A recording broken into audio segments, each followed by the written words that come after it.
I never thought I'd be sharing this story, but here I am, 30 years old and finally ready to tell it. My name is Erica, and this is how my life changed forever when I was 13. Back then, we were what you'd call a normal family, just Mom, Dad, and me, living in our cozy house on Maple Street. Dad worked in construction, and Mom was a part-time bookkeeper. We weren't rich, but we were happy. Everything fell apart when Dad had his accident. One minute, he was heading to work on a regular Tuesday morning, and the next, he was gone, just like that. Mom fell apart. I mean completely fell apart. She'd spend hours just staring at nothing, and I had to learn to take care of myself pretty quickly. "Erica, honey," she said to me one evening, about 6 months after Dad died, "I need to tell you something important." She was sitting at our kitchen table, fidgeting with her coffee cup like she always did when she was nervous. "I've met someone. His name is Robert, and he makes me happy again." I should have seen it coming, really. The late-night phone calls, her suddenly caring about her appearance again, the mysterious errands she had to run. But when she told me Robert would be moving in with us, along with his 6-year-old daughter, Sarah, it still felt like a punch to the gut. "But Mom," I protested, "it's only been 6 months since Dad." "I know, sweetie." She cut me off, her voice taking on that stern tone I started hearing more often. "But life goes on. Robert is a good man, and Sarah needs a mother figure. We can be a family again." A family? That's what she called it when Robert moved in 2 weeks later, bringing boxes of his stuff and his daughter, who looked at our house like it was some kind of fairy tale castle. Sarah was this tiny thing with blonde pigtails and big blue eyes, exactly the kind of cute little girl my mom had always wanted. "Look at her, Erica," Mom would say, watching Sarah color or play with her dolls. "Isn't she precious? She needs so much love and attention at this age." Yeah, she needed attention, and my mom was more than happy to give it, all of it. Every last bit she had, which apparently left nothing for me. I watched as my mother transformed herself into the perfect stepmother for Sarah while I became invisible. The first time I really understood how things would be was during dinner, about a week after they moved in. Robert's mother had come over, this woman who would become the bane of my existence. She took one look at me and said, "Oh, what a big girl you are," then reached over and pinched my cheek so hard I wanted to scream. "Such a pretty face," she said, her fingers digging into my skin like claws. "But you know, Robert, this house would be absolutely perfect." She didn't finish the sentence, but she didn't have to. I saw the way she looked at me, like I was a stain on her son's perfect new family portrait. That night, I found bruises on my cheeks where she'd pinched me, but when I tried to show Mom, she just shook her head. Life settled into a routine, but not one I was part of. Mom, Robert, and Sarah became this perfect little unit, always doing things together, going to the park, having movie nights, or just sitting around the dinner table laughing at Sarah's silly jokes. Meanwhile, I got shipped off to Mom's friend Janet's house more and more often. "Erica, honey," Mom would say, not quite meeting my eyes, "Janet needs help with little Emily today. You don't mind, do you?" So off I'd go to Janet's house, where at least someone seemed happy to see me. Emily was 4 and absolutely adorable, with these bouncy curls and a gap-toothed smile that could light up a room. She'd run to me, screaming, "Ari! Ari!" the moment I walked through the door. Playing with Emily was actually the highlight of my days. We'd build blanket forts, have tea parties with her stuffed animals, or read stories where I'd do all the silly voices. Janet would bring us snacks and join in sometimes, asking about school and actually listening to my answers. It felt normal, like family should feel. Back at home, it was a different story. Robert's mother, Mrs. Henderson, had practically moved in, or at least it felt that way. She was always there, rearranging furniture, criticizing the curtains, suggesting new paint colors, and Mom just jumped to make every change she suggested. "These walls should be eggshell, not cream," she'd declare, and next thing you know, Mom would be at the hardware store picking out paint samples. "The living room furniture needs to be rearranged for better flow," she'd insist, and Mom would spend all weekend moving heavy furniture around. But her favorite hobby was still tormenting me. She'd grab my cheeks between her bony fingers, squeezing until I thought my skin would burst. "Still not holding your fork properly, I see," she'd say, pinching harder. "Such poor table manners. Your mother really should have taught you better." Or she'd catch me reading on the couch. "Look at her slouching like that. No wonder she has such terrible posture," she'd say, pinching. "You'll never catch my Sarah sitting like that." Robert was just as bad, but in his own way. If I accidentally knocked over a glass or dropped a plate while doing dishes, he'd explode. "Do you know how much that cost?" he'd yell, his face turning red. "Of course you don't. You've never earned $1 in your life, have you? Just a freeloader, living off my hard work." "I'm sorry," I'd mumble, trying to clean up whatever I'd broken. "Sorry doesn't replace things, does it?" he'd continue. "You eat my food, wear clothes I pay for, live in my house, and what do you contribute? Nothing. Just break things and make messes." Each time something like this happened, I'd look to Mom, hoping she'd say something, anything, but she'd just busy herself cleaning or fussing with Sarah, pretending not to hear. The day I turned 16, I made a decision. I wasn't going to be Robert's freeloader anymore. I got up early that morning and walked around the neighborhood, putting up flyers I'd made offering dog walking services. By afternoon, I had 3 clients lined up. "You want to walk dogs?" Mrs. Peterson from 2 streets over asked when I knocked on her door. "What about all that schoolwork you teenagers have these days?" "I can manage both," I assured her, trying to sound more confident than I felt. "I get good grades. I'm very responsible with animals." She looked skeptical but handed over her golden retriever's leash anyway. "All right, let's give it a try. Max needs a walk every day after school. $10 per walk." That was just the beginning. Soon I was walking 5 different dogs, watching the Martinez twins on weekends, and helping old Mr. Cooper with his grocery shopping. Janet officially hired me as Emily's after-school nanny, which felt weird since I'd been watching her for free all this time. Anyway, I saved every dollar, didn't spend a cent on candy, movies, or any of the things other kids my age bought. After 3 months, I had enough to buy what I'd been dreaming of, a smartphone. Nothing fancy, just a basic model on sale, but it was mine. The day I brought it home, I couldn't stop smiling. I had something that was just mine, that nobody could say they'd paid for. I was setting up the phone in my room when Sarah barged in without knocking, as usual. "What's that?" she demanded, pointing at my phone. She was 9 now and had gotten into the habit of wanting everything she saw. "It's my new phone," I said, trying to keep my voice neutral. "I bought it with money from my jobs." Sarah's eyes went wide. "But I want a phone, Daddy." Before I could stop her, she was running downstairs, screaming for Robert. I heard his heavy footsteps on the stairs, and my stomach dropped. "What's wrong, Princess?" he asked from my doorway. "Erica has a phone and I want it." Sarah whined, pointing at me accusingly. What happened next still makes my blood boil when I think about it. Without a word, not one single word, Robert walked over, grabbed the phone right out of my hands, and gave it to Sarah.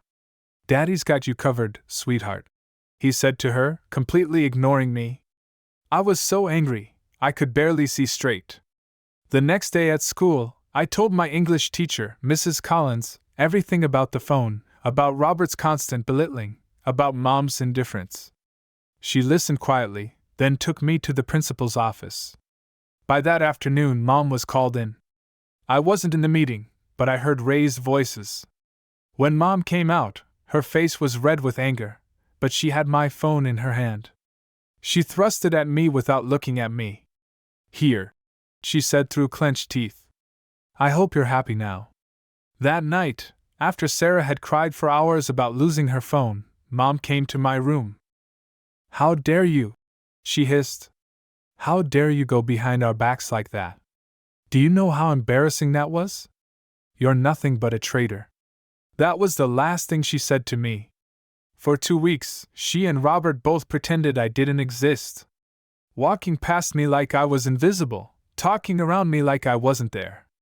Even at dinner, they'd pass dishes right past me without acknowledging my presence. 2 years passed in pretty much the same way, me working my jobs, trying to keep my head down at home, and focusing on school. I threw myself into my studies, knowing education was my ticket out. When senior year came around, I applied to every scholarship I could find. The day the letter arrived from State College, I nearly threw up from nervousness. I waited until I was alone in my room to open it, my hands shaking so badly I could barely tear the envelope. Dear Miss Thompson, we are pleased to inform you. I had to read it 3 times before it sank in. Full scholarship. They were giving me a full scholarship. I'd done it.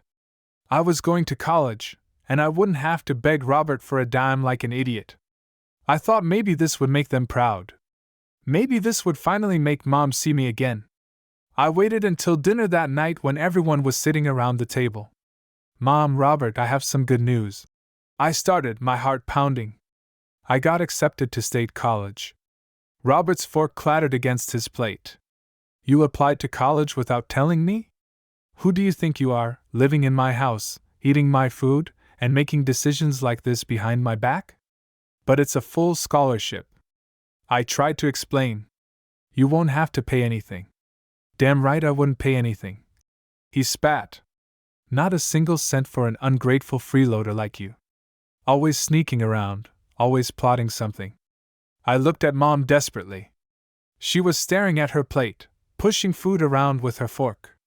Mom, I pleaded, please say something. Why aren't you standing up for me? She finally looked up, but her eyes were cold. Why should I? You've never shown any respect for this family. You've never accepted Robert. All you've done is try to destroy my marriage from day one. Respect? I felt something snap inside me. All the years of hurt and anger came pouring out. Respect him? He's a bully and a terrible person. There's nothing to respect. The slap came out of nowhere. 1 second I was standing there, shaking with anger, the next my cheek was stinging, and Mom was standing in front of me, her hand still raised. Get out, she whispered, then louder. Get out of my house. I touched my cheek where she'd hit me, feeling like I was in some kind of nightmare. I ran upstairs in a daze, grabbing my backpack and stuffing it with whatever clothes I could reach, my phone, my school documents, the little bit of cash I had saved. Everything else would have to stay. I could hear Sarah laughing downstairs, Robert yelling, but it all seemed far away. 10 minutes later, I was standing on Jenny's front porch. Jenny from my biology class, the only person I could think to call. When she opened the door and saw my face, saw the backpack and the tears I hadn't even realized were falling, she didn't ask any questions. She just pulled me inside and hugged me. I was sitting in Jenny's kitchen, dressed about how I'd managed college while being essentially homeless, when her Aunt Maria walked in. So you're the girl Jenny's been telling me about, she said, looking me up and down. Need a job? It turned out Maria owned this little Italian restaurant downtown and had an empty studio apartment above it. Before I knew what was happening, she was offering me both half rent, free meals, and flexible hours around my classes. The department needs some work, but it's clean and safe, she said, like it was no big deal. I started as a waitress, learning everything I could about the business. Maria was tough but fair, teaching me things they'd never cover in my business classes at college. Watch how that table keeps sending food back, she'd say. That's why we document every complaint, every compliment. Details matter in this business. The apartment was tiny, barely room for a bed and a mini fridge, but it was mine. No Robert yelling about freeloaders, no Sarah barging in without knocking, no Mrs. Henderson's critical eyes. Just my own space where I could study, sleep, and finally breathe. By my senior year, Maria had promoted me to administrator. I graduated with my business degree on a Saturday and was back at work Monday morning, now handling schedules, inventory, and staff management. You've got a gift for this, Maria told me. 2 years later, after I'd worked my way up to manager, she was sitting in her office, looking tired but satisfied. Jenny tells me you two have been talking about partnership, she said. I shifted nervously in my chair. We've discussed it. Good. She cut me off. Because I'm retiring. The restaurant's going to Jenny, but she needs someone who knows this business inside and out. Someone like you. My heart nearly stopped. Are you saying? I'm saying you two should run this place together. Equal partners. You've got the experience, she's got the passion. Could be a powerful combination. Jenny and I stayed up all night talking it through. I had savings, every penny I could spare from the last few years, and she had ideas for modernizing the menu and expanding the business. We could do this, she said, her eyes bright with excitement. Really do this, Erica. Make it our own. So we did. I invested everything I had, and we turned Maria's traditional Italian restaurant into something uniquely ours. For years after that, we opened our second location across town. Sometimes, walking through our restaurants, watching everything run smoothly, I'd think about my family. 11 years had passed since that night Mom slapped me and threw me out. They were still in the city. I knew that much from occasional glimpses of Sarah's social media posts, but we lived in different worlds now. One day, Jenny and I were in our office above the downtown location, surrounded by spreadsheets and expansion plans when we heard the party arriving downstairs. Sounds like the engagement party's here, Jenny said, glancing at the booking schedule. 50 people should be a good night. We had this tradition, something we started when we first took over the restaurant. We'd go out and talk to customers, get their feedback, make them feel special. It was one of the things that set us apart from other places. I'll go check on them, I said, slipping on my branded blazer and pinning my name badge to it. You finish up with those vendor contracts. The sound of laughter and clinking glasses got louder as I headed downstairs. A big party like this could mean repeat business, maybe even more event bookings. I straightened my badge and put on my best professional smile. Then I saw them. My mother was sitting at the head table, her hair grayer than I remembered but styled perfectly as always. Robert was next to her, somehow looking both older and exactly the same. And Sarah. Sarah was in a sparkly dress, holding hands with a guy in an expensive suit. My sister's engagement party. For a second, I thought about turning around, but before I could move, Mom's eyes met mine, and I saw the recognition hit. Well, look who it is, she announced loudly, making heads turn.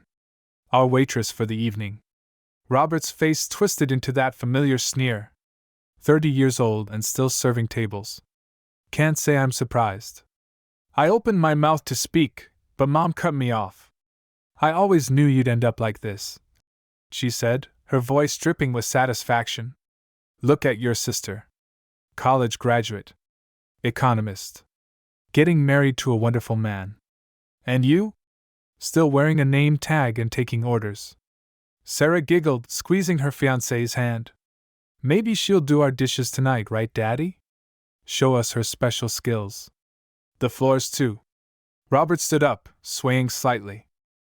He must have been drinking. In fact, let's give her something to clean up right now. It happened so fast. He grabbed a plate of salad from the table and hurled it to the floor. The crash made everyone jump.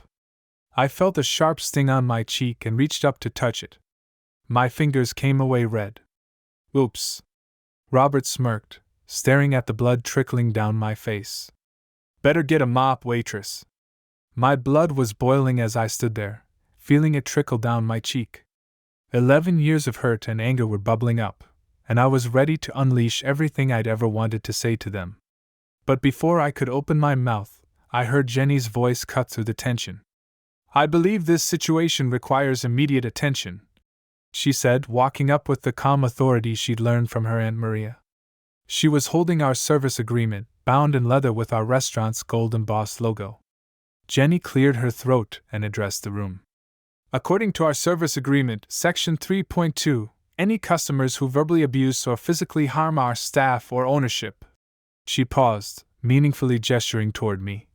Will be immediately removed from the premises. Ownership? Mom's mouth fell open. What are you talking about? Oh, didn't you know? Jenny's smile was razor sharp. You're talking to Erica Thompson, co-owner of this establishment, and 3 others across the city. The silence that followed was deafening. I watched the color drain from my mother's face as she looked around the restaurant, really looked at it. The framed reviews on the walls. The elegant decor. The sophisticated clientele. All the success she'd never bothered to learn about. That's impossible, Robert sputtered, but I could see the doubt creeping into his eyes. Furthermore, Jenny continued, in cases of assault, we reserve the right to terminate service immediately without refund. She turned to me.